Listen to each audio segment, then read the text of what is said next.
कर्म भूमियों की दुनिया में कर्म सबको करना पड़ता है। कर्म भूमियों की दुनिया में शर्म सबको करना पड़ता है। भगवान तो सिर्फ लकीरें खींचती हैं, उसमें रंग भरना आपको पड़ता है। हेलो, गुड मॉर्निंग साथियों। आप सभी साथियों का Kosi A to Z class में दिल से स्वागत है। आज का topic Kosi A to Z class में सीटेट अभ्यर्थियों का सवाल है। इसमें सीटेट अभ्यर्थियों का जो हाल फिलहाल में सीटेट 22-23 का रिजल्ट के लिए जो आंसर शीट जारी किया गया है, उनमें कुछ अभ्यर्थियों का सवाल ये है, उनके मन में ये सब सवालें आ रही हैं और वो जो कुछ सवाल है उनका जो आंसर मिलेगा आपके लिए काफ़ी महत्वपूर्ण है। आप सभी साथियों धैर्यपूर्वक इन्हें सुनेंगे। पहला सवाल है, क्या सीटेट में मार्क्स बढ़ेंगे? दूसरा सवाल है, अगर बढ़ेंगे तो कितने बढ़ेंगे? तीसरा सवाल ये है, क्या नॉर्मलाइजेशन होगा? फाइनल आंसर की कब तक? और ये जो आखिरी सवाल है, रिजल्ट कब तक? तो मैं आप सभी साथियों को ये बता दूं कि सीटेट में मार्क्स बढ़ेंगे तो इनका सीधा सा आंसर ये है कि यस, आंसर जरूर बढ़ेंगे। पिछले बार हमने देखा कि जो सीटेट हैं, इन कई सवालों का आंसर समय समय पर जब चैलेंज किया गया तो समय समय पर कई बार बढ़ते गए। तो आई थिंक मुझे लगता है कि ये प्रत्येक, चाहे जनरल हो, ओबीसी हो, बीसी हो, एससी हो, एसटी हो, किसी भी शिफ्ट में हो, हार्ड हो, शिफ्ट हो, नॉर्मल हो, किसी भी शिफ्ट में हो, तो मुझे लगता है कि इसमें 5 से 7 नंबर हर स्टूडेंट का बढ़ेगा। तो आप सभी साथी धैर्यपूर्वक आराम से सुनेंगे। और दूसरा सवाल है, अगर बढ़ेंगे तो कितने बढ़ेंगे?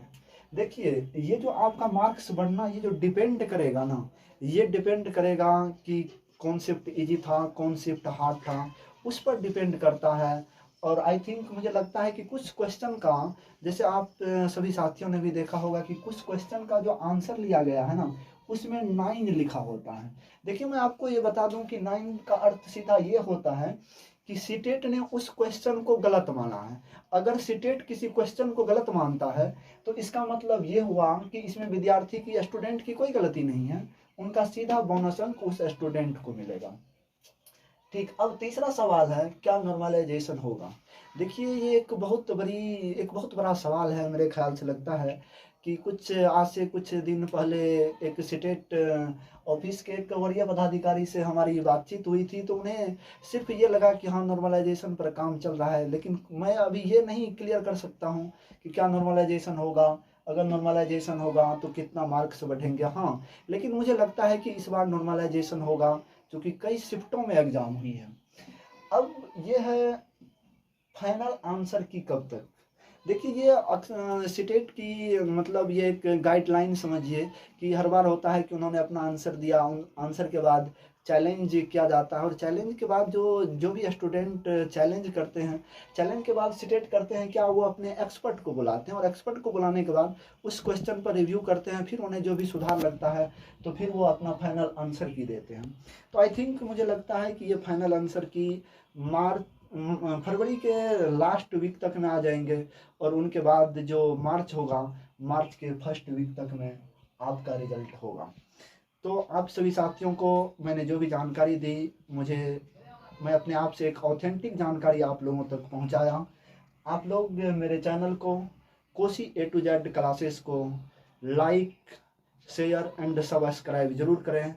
अब दोस्तों, मैं आप लोगों के बीच पुनः अगले क्लास में मिलूंगा, और मिलेंगे तो आपको ये बताएंगे कि ये आखिर जो 7वां चरण बिहार में बहाली होने जा रही है, उसमें फाइनल मेरिट लिस्ट क्या बनेगा, सीटेट में आपको कितने नंबर चाहिए, फिर आपका एकेडमिक क्या है, जो एक नियमावली बिहार सरकार के द्वारा लाई जा रही है 16 और 40 की, उस पर भी बात करेंगे। आप सभी साथियों का एक बार पुनः दिल से हार्दिक स्वागत है। नमस्कार साथियों।